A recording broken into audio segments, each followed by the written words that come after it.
pessoal, no vídeo de hoje vamos mostrar como reduzir o risco dos seus investimentos. Para isso, vou usar aqui alguns brinquedos do meu filho Lucas para mostrar essa estratégia. Obrigado, Luquinhas. Bem, no mundo dos investimentos nós temos vários tipos de ativos.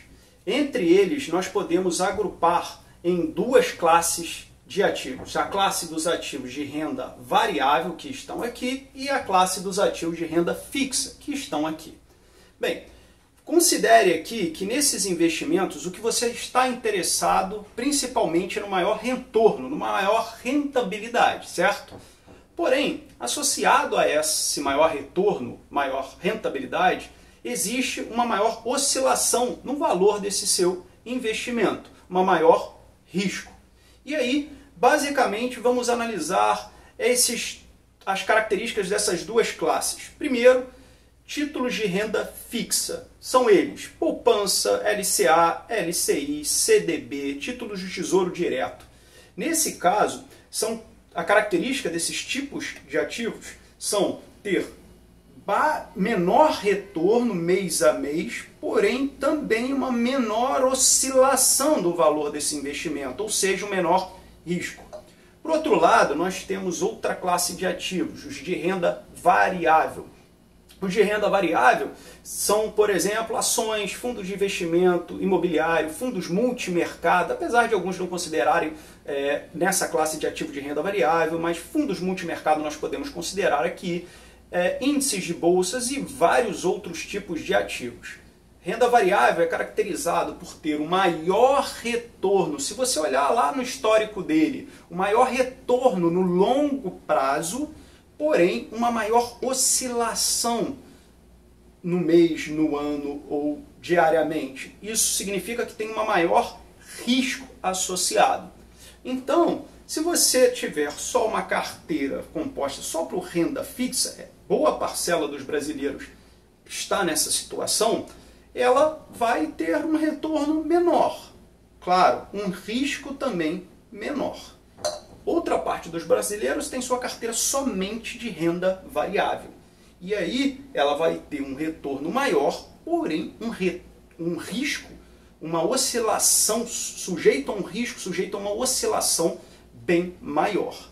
O que na literatura de finanças é proposto é um conceito clássico, que é o da diversificação. Bem, o conceito da diversificação significa unir o que a renda variável tem de mais atrativo, que é a rentabilidade, com o que a renda fixa tem de mais atrativo, que é o baixo risco. Bem, com isso, nós podemos observar que nós teremos uma carteira que tem um menor retorno em relação a só de uma de renda variável, porém essa carteira composta por um mix de renda variável e renda fixa também vai ter um menor risco, exatamente por causa da diversificação que nós propusemos aqui e que é clássico da literatura. Essa é a primeira lição. A diversificação diminui o risco dos seus investimentos. Só que aí você pode me perguntar, qual é a proporção que eu devo ter na minha carteira entre renda variável e renda fixa, certo? Será que é 50% e 50%, como nesse caso? Ou será que é outra proporção aqui, como essa daqui?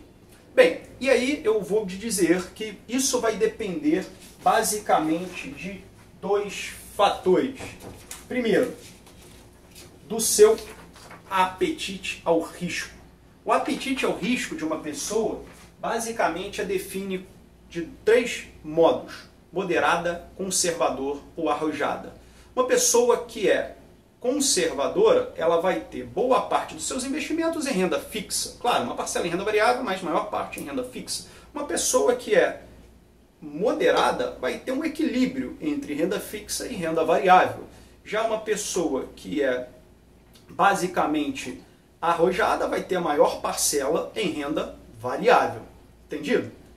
Bem, isso é uma característica pessoal, intrínseca da pessoa. Existe um outro fator que vai influenciar nesse percentual de renda variável. É a capacidade dessa pessoa em suportar esse risco. Essa capacidade basicamente vai estar associada a 3 fatores. O primeiro fator é a idade dessa pessoa. Por exemplo, vou exemplificar aqui com 2 exemplos de idades diferentes. Uma pessoa com 80, 90 anos de idade. Nesse caso, sugere-se que ela tenha boa parte dos seus investimentos, obviamente, em renda fixa. Uma parcela também em renda variável, mas boa parte em renda fixa. Nesse caso, se fosse o contrário, uma grande parcela em renda variável, o que aconteceria? A renda variável estaria subindo em alguns momentos, mas ela pode dar o azar de algum momento de crise, como nós estamos vivendo, mas que já aconteceram em outros momentos, 2008 e vários outros que eu poderia citar. Esses investimentos que estavam crescendo, de repente, caem assustadoramente ao ponto que demora-se vários anos para retornar ao valor original do investimento, ao valor que a pessoa investiu. Isso significa, foi no caso de 2008, demoraram-se vários anos para voltar nesse valor original.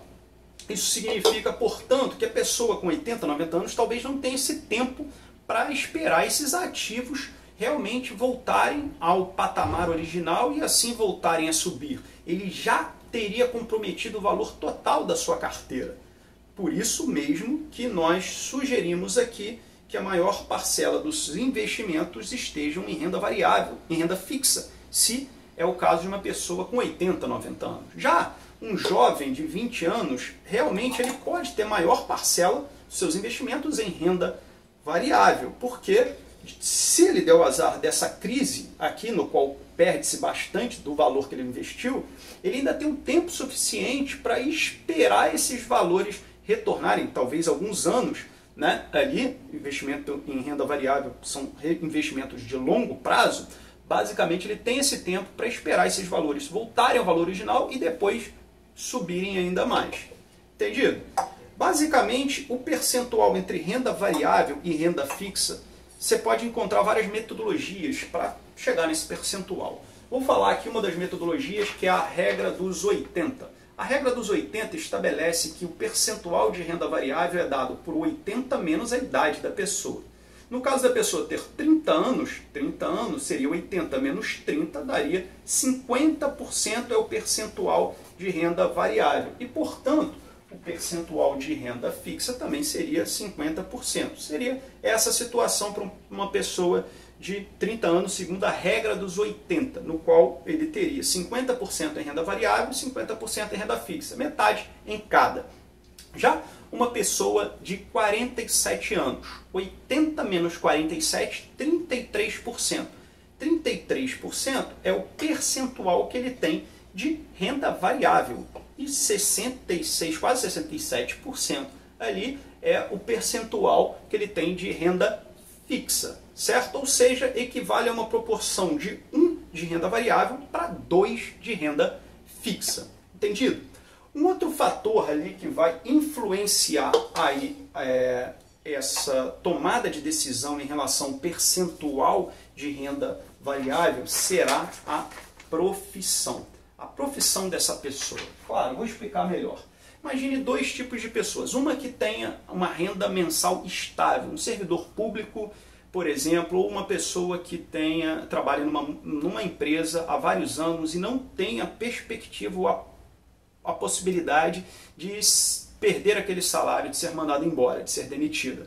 Bem, nesse caso, ela tendo uma renda estável que é superior ao seu custo de vida mensal, ela não vai precisar desses investimentos para cobrir o seu custo de vida mensal.